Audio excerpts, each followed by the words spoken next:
আসসালামু আলাইকুম প্রিয় দেশবাসী। ইরান একটি প্রাচীন রাষ্ট্র। তাদের ঐতিহ্য আছে। প্রায় 1 মাসের উপরে চলেছে তারা আমেরিকা এবং ইসরায়েলের সঙ্গে যুদ্ধ চালিয়ে যাইতেছে। এখন পর্যন্ত তারা ঠিকই আছে। এই যুদ্ধটা একান্তই তাদের স্বার্থ। অনেকে বলে থাকেন এটা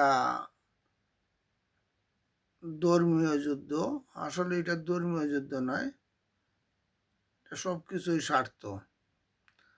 এবং যাদের শক্তি আছে তারা দুর্বলের উপর যে আঘাত করে, এটাই তার প্রমাণ। বিশ্বের মাঝে আমেরিকা একটা শক্তিধর দেশ। তাদের অত্যাধুনিক অস্ত্র আছে যা ইরানের নাই।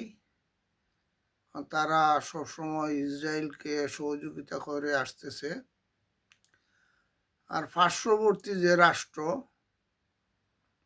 মুসলিম রাষ্ট্রগুলো আছে, তারাও তাদের স্বার্থে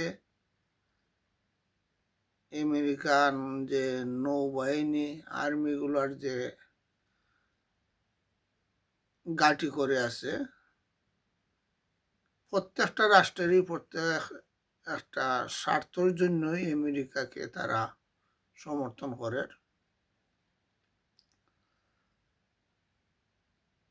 আমরা একটা কথাই বলতে পারি যে সবলের আঘাত হইল দুর্বলের উপর। আমেরিকার যে প্রেসিডেন্ট ডোনাল্ড ট্রাম্প, তিনি সংবাদ সম্মেলন করে বলেছেন আজকে রাত্রি যদি আমেরিকার সঙ্গে আলোচনায় না যায় ইরান, তাহলে ইরানকে মানচিত্র থেকে মুছে ফেলা হবে। এই জন্য অনেকটাই উত্তেজনায় আছে এই দেশগুলা। আসেন আমরা সবাই এই ইরানের জন্য আমরা দোয়া করি।